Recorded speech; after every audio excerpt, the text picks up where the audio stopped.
Good morning, YouTube. It is 5:59 a.m. on Tuesday, February 26th, and I am awake bright and early, and I hate it, but because I'm in Central Time and my surgeon is in Eastern Time, that means I am officially 23 hours away, almost exactly, from the time that I need to show up at the hospital tomorrow.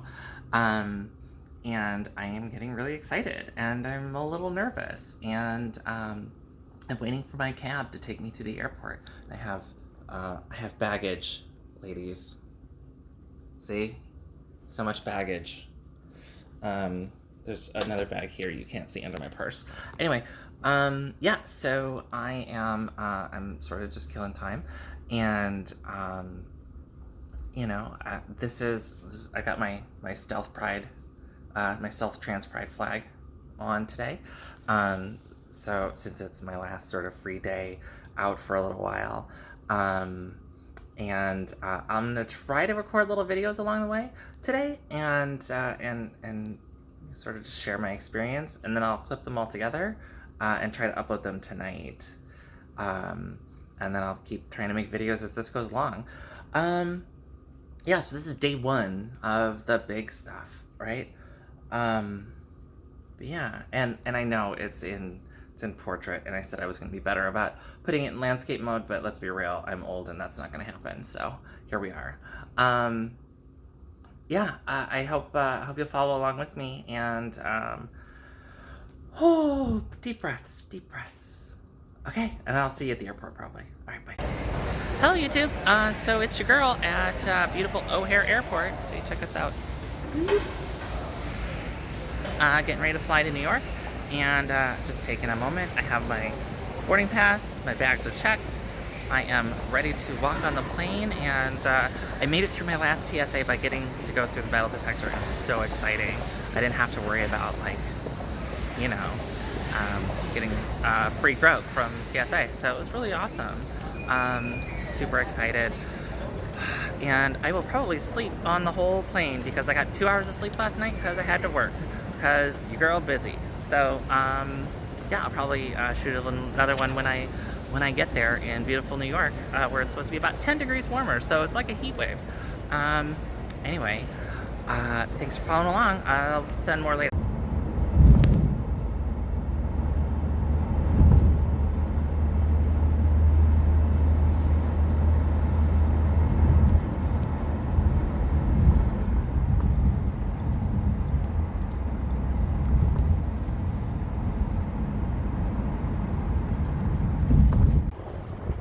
Hey y'all, so I have been through all kinds of doctor's appointments and lab tests and everything else, and now we are basically just waiting for the day. 6 o'clock tomorrow morning, I'll be at the hospital. And where are you gonna have dinner the night before you get your new vagina? Huh? Why not the flying cock? This is happening. Alright, y'all. Oh, thanks for sticking with me all day and putting up with all of my posts, and I'll keep updating as the week goes on, and I'll probably check in with you again tomorrow. Alright, bye!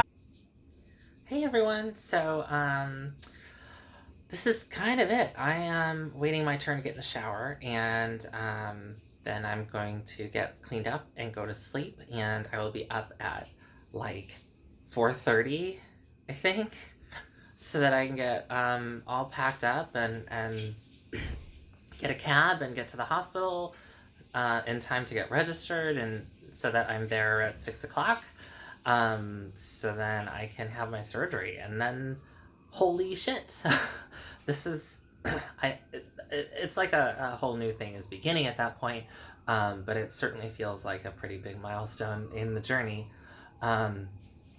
So I'm actually super exhausted. I had to work yesterday during the day, and I didn't get a lot of sleep the night before, and then I had to work last night, so I didn't get to bed until 3:30, and then I woke up at 5:30 so I could get on a plane out of Chicago to New York, and then I have been running all over the place. So we went to we had to go to. I had a doctor's appointment at 1:45. Then I had labs and blood work at 3. Somewhere in the meantime, we stopped to get food that we ended up never eating just because we didn't have time, and ended up giving it to some folks on the street. Because then we went to dinner at the Flying Cock, which honestly, I just think that's so freaking funny. I was looking at the hospital. It's at NYU Medical Center, and I was looking at it on Google Maps and trying to find out what was close by and where I was looking for hotels and that kind of thing. And I saw the Flying Cock show up, and I was just so tickled at the whole idea. And I looked at it, and it's a little pub, and it's it's like a brew pub. And it was really cool people, really decent food, and I got a flag, and a cute little story, and more people found that funny than I made another joke on Facebook that didn't get the same kind of response. I was talking about getting ready to trade my Peterbilt in for a Volvo, which I think is hilarious, but clearly I'm the only one. So I've been all over the place. There was a moment of panic because during my my appointment, my pre-op appointment, the doctor asked me if I had my surgical clearance, which is the form from my primary care physician saying that I am healthy and have no health problems that would prohibit me from undergoing surgery. And I froze because not only did I not have this form that he needed in order to, authorize the surgery, and without which the surgery would not happen, I had the blank copy with me because I completely just forgotten all about it after my first pre-op appointment 4 months ago. And I never made the appointment with my primary care physician, and so I was going into, a very tightly controlled panic, at which point I called Howard Brown Health Center, which is where I go in Chicago, and they're really fantastic. And while I was on the phone with the nurse, she was talking to my physician and explaining the situation, and my doctor was writing the note that she was going to then fax to my surgeon's office so that this could still go forward tomorrow. It all happened within about 40 minutes, and it was just so fast. But so, big credit to Howard Brown Health Center. I'm always a big advocate for them. I know other people have different experiences with them, but they've always treated me really well, and a lot of people that I know they treated really well. So that got straightened out, and then I had to pay a whole lot of money because while this is covered under insurance, I still have a deductible and out-of-pocket maximum, and it would have been really great to have this about 3 months ago when it would have been under my previous out-of-pocket, but c'est la vie, so here we are. But I've blown through my FSA for the whole year, and I still haven't hit my out-of-pocket, and it's a lot. So anyway, that's neither here nor there. And I'm fine, to be clear. I have an okay job, and I can, take care of it. But this is where we are. So it is now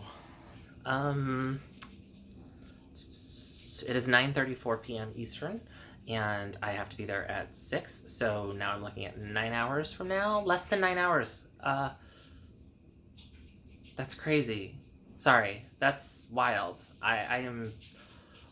I cannot believe it's here. I'm really overwhelmed, and I'm still kind of in disbelief that this is going to happen.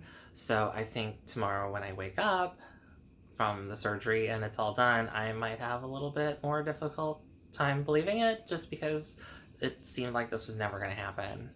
And yet here we are. So thank you to everyone who has been watching and following along on various social media that I've been posting this on, Twitter and Facebook, and and leaving comments and sending me encouraging notes, and I really appreciate it. I super appreciate it from all of you. And if I haven't sent you a response back, or if I haven't, interacted with your note, please know that I've seen it. I just have been so busy today that I have not had the opportunity, and tomorrow is not looking good either, as far as like responsiveness. So I will try to reach back out to you once I've sort of regained some kind of equilibrium. But today is not that day, and tomorrow is not looking good either. So, yeah. So I I don't even know what to say. This is just so much. And if you'd asked me 10 years ago, I would have told you that this wasn't even something that I wanted. But that was as much because I didn't think it was something I could have. Because prior to ACA going into effect in 2014, almost no insurances covered this in the US because they didn't have to. In fact, most insurances had a rider specifically saying that trans healthcare was prohibited. So it wasn't just that we weren't covered well, it's that we were explicitly not covered. And some insurances had started to change. The Human Rights Campaign started evaluating corporations for equality index and required, in order to get 100%, that you needed to have trans healthcare coverage, and they started doing that in like 2012, I think, maybe 2011. So that was starting to make a difference, and then ACA came along and mandated coverage, and that has changed a lot of people's lives. And it was only then that it became sort of a vague possibility for me, and I had to contend with the fact that now that it's possible, do I want this?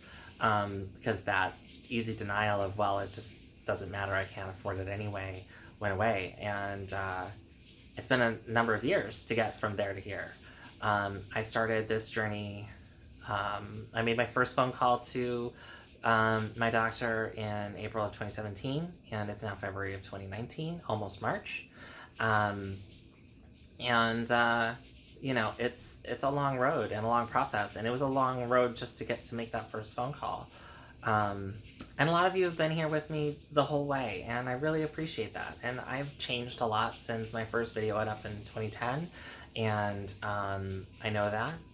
And I hope that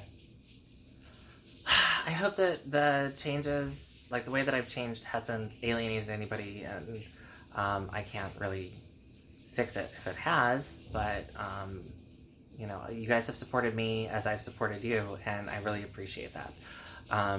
So this will be my last video until, maybe I'll make one tomorrow when I get to the hospital before I go in, but this is the last one until, this is for sure, I'm posting this one, so there's a possible one more, but this is probably it until after surgery is done. So thank you all so much.